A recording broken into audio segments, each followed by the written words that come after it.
Bonjour, ici Yolande Clément et bienvenue à cette émission de l'Église diocésaine au service du diocèse de Sault-Sainte-Marie. Et aujourd'hui, je m'entretiens avec notre évêque, Monseigneur Thomas Dowd, et Paul-Henri, directeur d'éducation au Conseil scolaire catholique du Nouvel-Ontario. Alors, bonjour, Monseigneur. Bonjour, Paul. Bonjour. Alors, aujourd'hui, Paul va premièrement nous introduire à l'Ordre de Saint-Lazare. Ensuite, nous allons parler de soins palliatifs.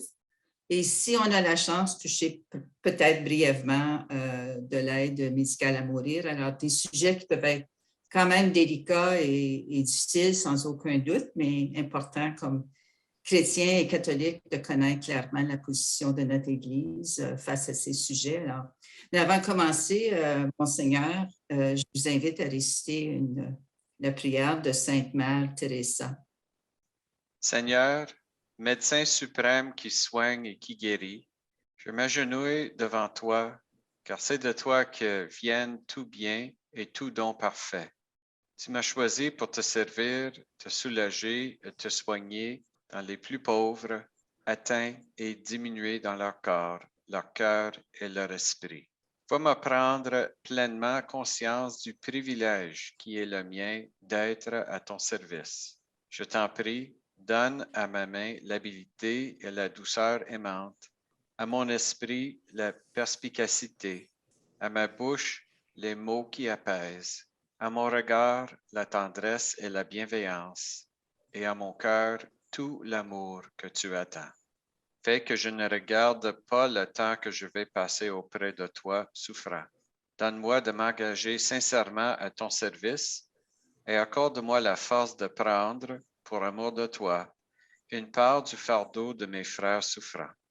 Enlève de mon cœur tout scrupule et toute mondanité, pour qu'avec la foi simple d'un enfant, je puisse m'appuyer sur toi. Amen. Alors, merci, Monseigneur. J'aimerais premièrement commencer avec toi, Paul. Durant la semaine de l'unité des chrétiens, tu as parlé de l'Ordre de Saint-Lazare lors de la soirée de prière en ligne, puis tu as piqué la curiosité des leaders des communautés religieuses qui étaient présents. J'ai trouvé ça très intéressant comme échange. Alors, parle-nous donc de la mission de l'Ordre de Saint-Lazare, ses vocations, puis comment tu es venu à t'impliquer dans l'Ordre de Saint-Lazare. Merci, Yolande. Puis, je suis content qu'on a piqué votre curiosité lors de cette soirée. Puis c'est grâce au leadership de Monseigneur, définitivement, qu'on a pu actualiser cette belle soirée de prière où on avait presque 200 personnes réunies pour prier ensemble, dans un contexte d'écuménisme aussi. Donc, l'ordre militaire et hospitalier de Saint-Lazare de Jérusalem. Ça retourne essentiellement historiquement, puis je ne ferai pas un cours d'histoire, mais à la période des croisades, évidemment en Terre Sainte. Alors, communément appelés les chevaliers lépreux, qu'on les appelait auparavant. Donc, on peut déduire dans mon élocution que les chevaliers de l'époque de l'Ordre de Saint-Lazare s'occupaient particulièrement des malades, des lépreux particulièrement. Et pour nous, au Canada et un peu partout en Europe, dans certaines juridictions, les troncs communs où on partage un intérêt commun dans ce contexte-là, c'est vraiment la question de l'écuménisme dans un premier temps. Deuxièmement, la question du service au niveau des soins palliatifs, où au Canada, on est très engagé dans ce processus-là. Je te dirais même qu'à Sudbury, moi-même, annuellement, on présente une bourse de la commanderie de Toronto à la maison McCullough Hospice comme don de bienfaisance. On est toujours au service également des lépreux, un peu partout dans le monde. On subventionne au Canada une église, une école, c'est-à-dire aux Indes pour des missions dans ce contexte-là. Donc, c'est super bien là.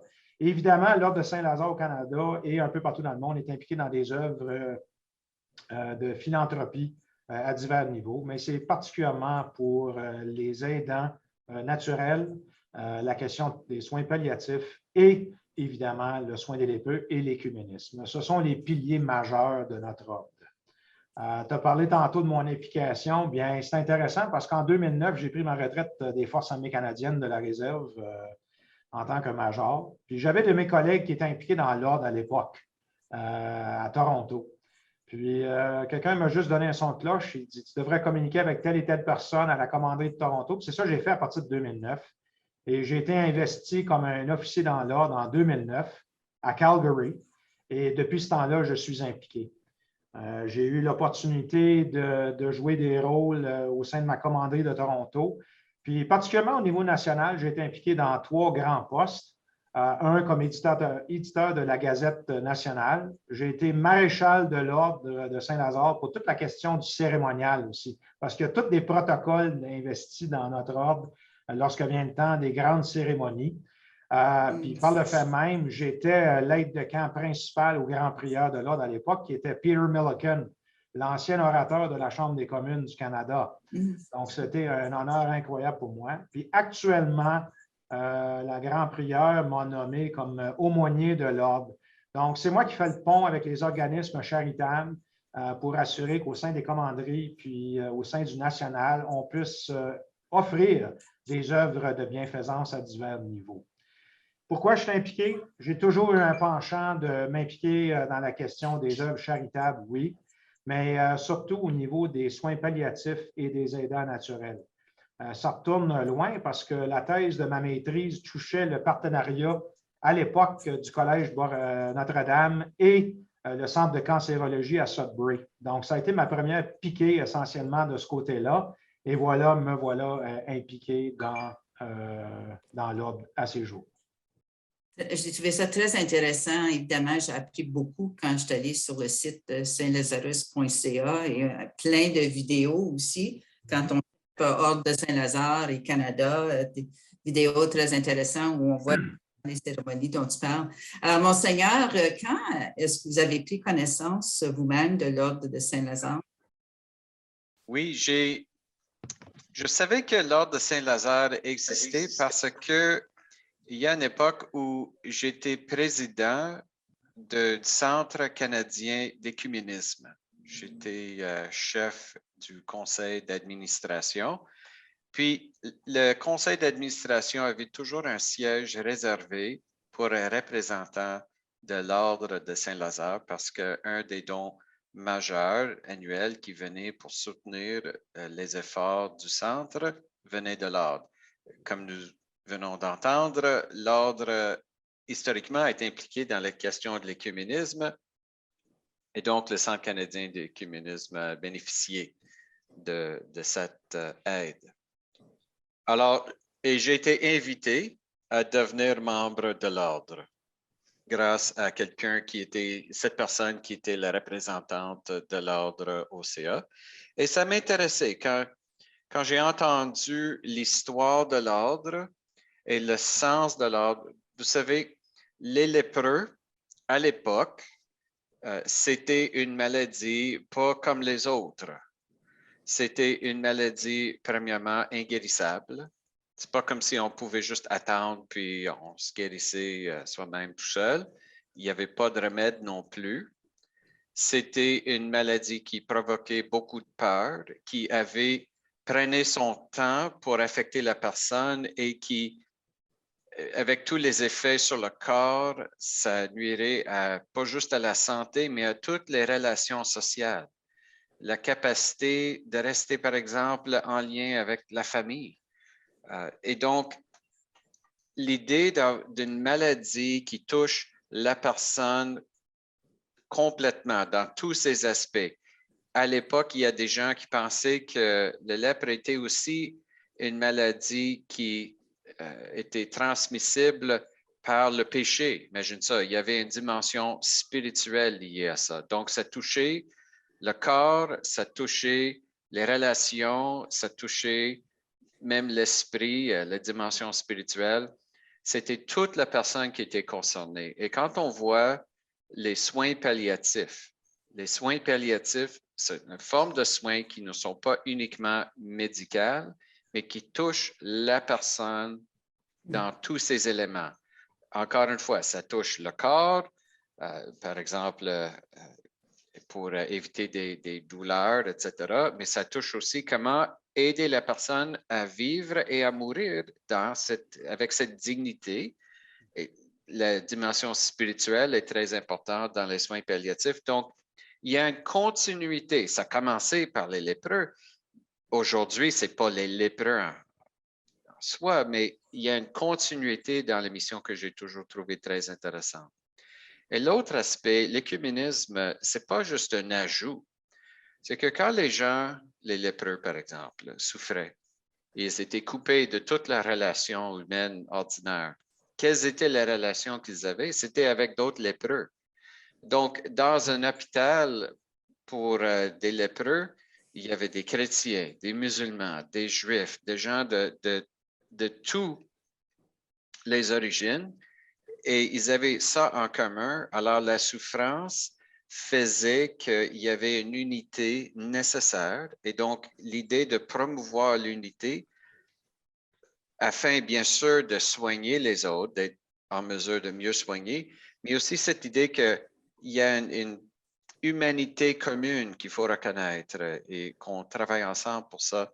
Les deux missions vont très bien ensemble. Alors, moi, bien sûr, je suis arrivé à l'ordre plus par le biais de l'écuménisme, mais j'étais très intéressé par les deux aspects en même temps. Alors, j'ai accepté de devenir membre et je suis très content d'être membre et j'essaie de promouvoir la mission parce que c'est aussi ma mission. Une mission fort puissante. Et Paul, je poserais la question, est-ce que vous avez un siège social au Canada même? Est-ce qu'il y a un bureau central? Je te dirais que oui, auparavant, on avait un siège social dans la région d'Ottawa parce qu'on est subdivisé en diverses commanderies.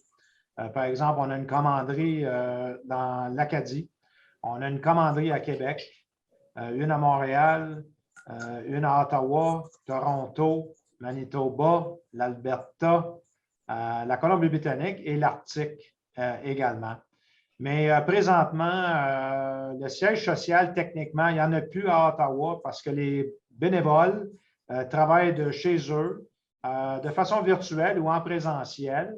Donc, présentement, notre grande prieure demeure dans le coin de Brights Grove ou Sarnia en Ontario. Puis, ça peut varier de temps en temps, etc. Notre ancien grand prieur demeurait à Kingston.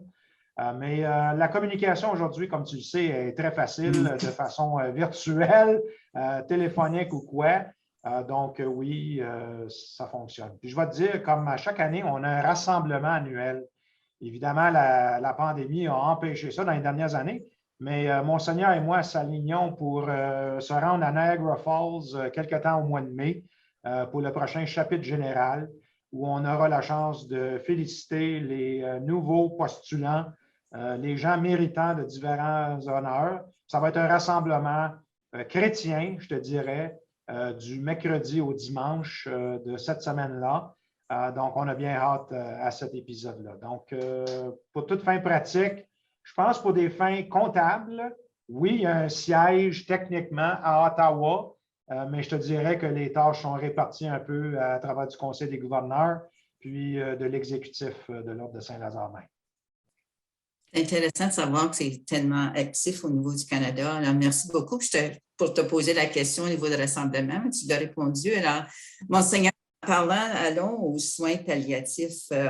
En 2016, la Conférence des évêques catholiques du Canada a envoyé une lettre au gouvernement canadien qui citait très clairement l'importance des gouvernements d'élaborer, entre autres, une stratégie pan-canadienne des soins palliatifs puis des soins de fin de vie. Alors, pouvez-vous nous parler de l'importance de cette stratégie pan-canadienne pour des soins palliatifs de qualité? Oui, comme j'ai mentionné avec la mission de l'Ordre de Saint-Lazare, la question des soins palliatifs, ce n'est pas juste une question des soins médicaux, mais une question de comment vivre dans la dignité, même si on est très malade, même si on est très souffrant, même si on est mourant. L'idée, c'est que la vie est toujours plus grande que la mort. Donc, les soins palliatifs sont une manière pour nous, en tant que chrétiens, de dire que, premièrement, on est pour la vie. Et deuxièmement, quand on voit la souffrance, on sait que la souffrance ne touche pas uniquement le corps, mais ça touche tous les aspects de la personne. Quand quelqu'un est mourant, il y a toujours des petits morts avant la mort.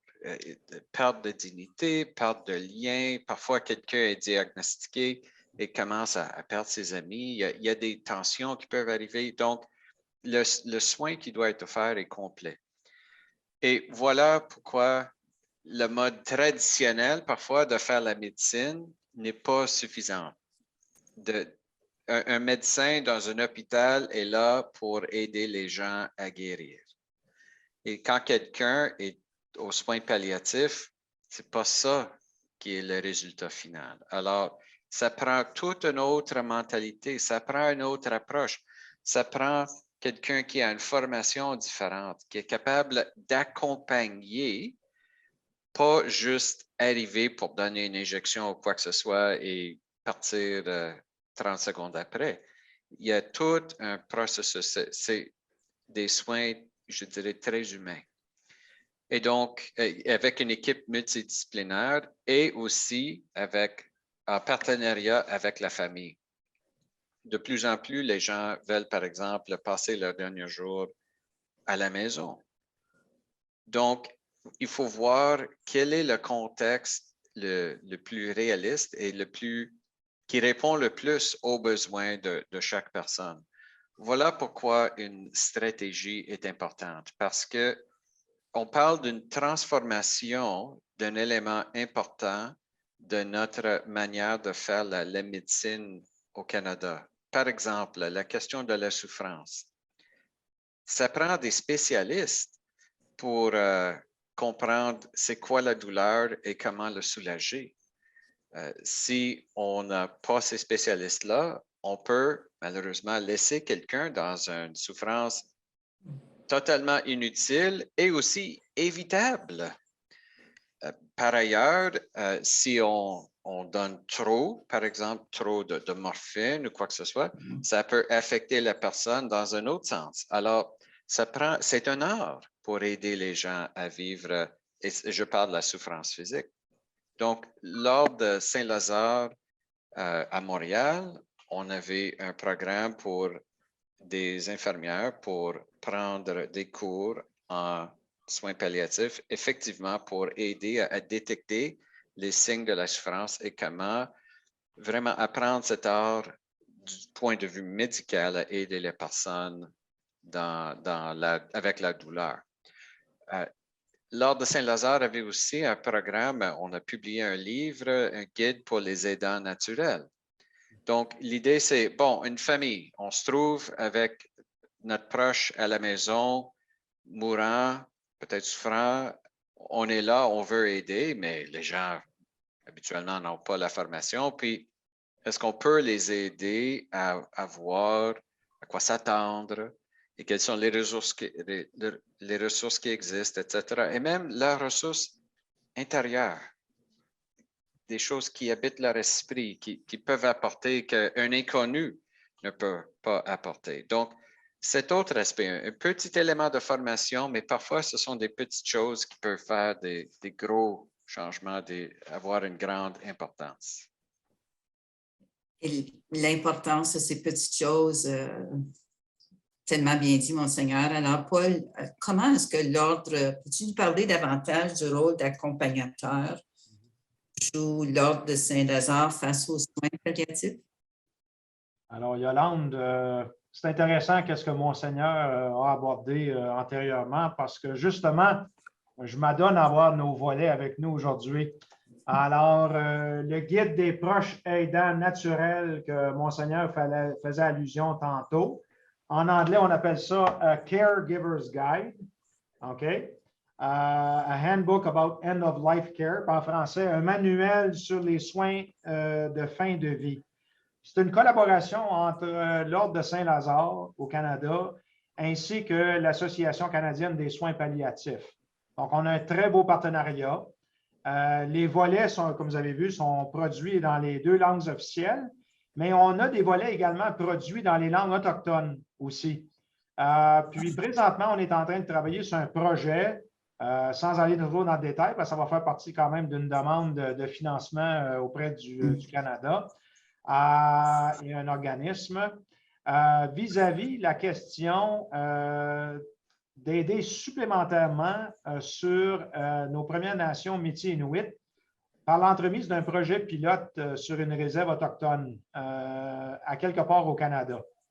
Je suis un peu évasif dans ce sens-là, mais c'est qu'on est en train d'étudier la possibilité de traduire le guide plutôt dans un contexte de montage de vidéos et à l'oral aussi, pour respecter les demandes de ces peuples, disons, dans un contexte de réconciliation. Alors, il existe des ressources très importantes. C'est un peu comme Monseigneur a expliqué tantôt. Les guides, vraiment, sont un genre de document important qui appuie les proches aidants dans la façon qu'on va transmettre des services, soit à la maison, ou dans un hospice, ou dans un hôpital, ou dans une résidence de personnes âgées, où une personne est à cette époque-là ou à ce point-là dans sa vie. Alors, c'est un excellent guide. J'ai plusieurs collègues qui s'en ont inspiré à un moment donné quand ils ont dû aider des personnes dans leur famille de ce côté-là. Alors, ça, c'est une première ressource qui existe, puis qui est souvent en évolution. Puis, évidemment, on est en train de la modifier dans d'autres langues potentielles pour répondre à plus grande peuplade au sein du Canada. L'autre chose qui existe également, c'est qu'est-ce qu'on appelle, puis je n'ai pas la traduction française avec moi aujourd'hui, mais c'est le Home Caregiver Support Program. Le Home Caregiver Support Program, je te dirais, c'est un programme pour les proches aidants à la maison plutôt, mais c'est une collaboration entre l'Ordre de Saint-Lazare et l'Ordre très vénérable de Saint-Jean de Jérusalem, qui est un autre ordre, évidemment, chevaleresque au Canada, qui fait partie, soit dit en passant, des ordres officiels au Canada, suivant l'Ordre du Canada, etc. Et je suis fier de dire que je suis un membre de l'Ordre de Saint-Jean à titre d'officier aussi. On a développé un programme en partenariat avec l'Ordre de Saint-Jean, justement pour appuyer des proches aidants supplémentairement au niveau comment professer essentiellement des soins palliatifs, etc., chez des gens en besoin quelconque. L'autre chose aussi que l'Ordre c'est important à mentionner, Yolande, c'est toute la question des services spirituels aussi. Monseigneur en a fait allusion tantôt, toute la question, parce qu'on parle, oui, de soins palliatifs au niveau physique, au niveau émotionnel, au niveau de la santé mentale, mais on parle du côté spirituel aussi. Monseigneur a très bien mentionné que ces gens-là devraient être dans un état d'être confortable. Il a parlé des petites morts. Mais si on peut rendre la situation un peu plus paisible pour la personne qui passe des temps très difficiles, ainsi que sa famille, je pense que ça fait partie de nos rôles également comme membres de l'Ordre de Saint-Lazare au Canada. Puis, enfin, bien, toute la question de documents, ce que je parlais tantôt de la collaboration entre l'Ordre de Saint-Jean et l'Ordre de Saint-Lazare, ce document se retrouve, Yolande, en ligne. C'est une formation en ligne. Et je crois que je t'ai expédié déjà ces documents-là au préalable. Donc, ça pourrait faire partie peut-être d'une entrevue subséquente ou même des partages à travers de l'Église diocésaine. Oui, puis le guide est tellement complet. J'en revenais pas. Vous avez pensé à tout. Il est vraiment complet. Évidemment, il ne nous reste pas beaucoup de temps, mais je veux juste, Monseigneur, la conférence des évêques catholiques du Canada est très claire en déclarant que les malades sont plus susceptibles de demander l'aide médicale à mourir lorsque leur douleur n'est pas correctement gérée par des soins palliatifs de bonne qualité. Qu'est-ce qu'on peut faire comme Canadiens, Canadiennes pour assurer la qualité de ces soins palliatifs? Oui, c'est une excellente question et ce n'est pas juste la douleur physique. Souvent, les gens vont dire « Oh, je ne veux pas être un fardeau pour les autres. » Donc, c'est une souffrance qui n'est pas physique, c'est psychique. Et donc, quand on voit que l'aide qu'on apporte à ces gens, ça touche toute la personne, c'est ça qui transforme la réalité de l'autre. Et c'est là où, je pense, pour nous, il y a bien sûr des efforts de lobbying auprès du gouvernement pour être sûr qu'il y a suffisamment de fonds pour maintenir ces œuvres. Mais de notre côté aussi, peut-être je dirais, devenir membre de l'Ordre de Saint-Lazare ou de s'impliquer dans un centre de soins palliatifs où il y a souvent tout un réseau de bénévoles. J'ai vu la maison de McCullough à Sudbury. Ils utilisent notre guide. J'ai visité la maison, puis notre guide était là. Et donc, d'apprendre nous-mêmes. N'oublions pas que la perspective chrétienne, catholique sur la souffrance, c'est que oui, la souffrance, c'est quelque chose qu'on cherche à éviter, mais en même temps, Jésus a souffert, puis sa souffrance n'était pas inutile. Ça faisait partie de sa mission. Et l'autre côté de la médaille, la souffrance qui peut quand même avoir quelque chose à nous offrir, ça nous parle, ça nous dit quelque chose. L'autre côté de la médaille, c'est que d'être en contact avec la personne souffrante est un privilège. Accompagner une personne malade, mourante, c'est un privilège pour nous. Ça nous aide à découvrir notre humanité. Donc, la communauté, ce n'est pas juste des gens qui aident les personnes malades. Souvent, ça va dans les deux sens. Et comme ça, tout le monde peut grandir à travers ça. Donc, changer nos idées, s'impliquer la manière dont on peut, apprendre davantage, devenir membre de l'Ordre de Saint-Lazare pour être dans une communauté, un regroupement qui a ça comme mission. Voilà quelques suggestions. Excellent. J'ai l'impression qu'on aurait pu jaser de ça pour une couple d'heures. Malheureusement, le temps est épuisé. Alors, ce fait un privilège pour moi de vous jaser aujourd'hui, même si on a juste effleuré les sujets. Merci, Monseigneur. Merci, Paul. Et vous, à la maison, merci d'avoir été à l'écoute et j'espère que cette émission vous aidera dans votre réflexion personnelle face aux soins palliatifs. Et n'oublions pas d'aborder toujours ces sujets difficiles avec amour, compassion et sans jugement comme ferait le Christ. Yolande Clément, pour les diocésaines, au service du diocèse de Sault-Sainte-Marie. À la prochaine. Être avant de paraître.